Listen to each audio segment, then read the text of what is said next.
சொர்க்கம் என்பது நமக்கு சுத்தம் உள்ள வீடுதான் சொர்க்கம் என்பது நமக்கு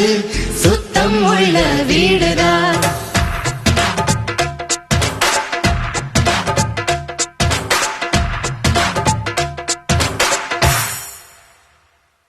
சொர்க்கம் என்பது நமக்கு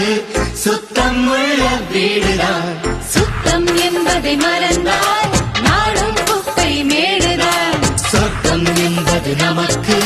சுத்தம் உள்ள வீடுதான் சுத்தம் என்பதை மறந்தால் நாடும் குப்பை மேடுதான் உலாவும் நிலாவில் வெள்ளை அடிக்கலாம் எங்கேயும் எப்போதும் சுத்தப்படுத்தலாம் சொர்க்கம் என்பது நமக்கு சுத்தம் உள்ள வீடுதான் சுத்தம் என்பதை மறந்தால் நாடும் குப்பை மேடுதான்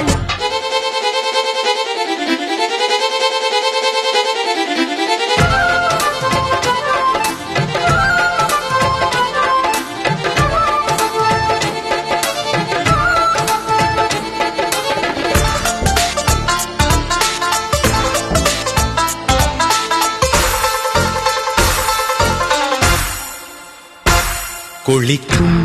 அறைக்குள் கெட்ட கெட்ட வார்த்தைகள் படிக்கும்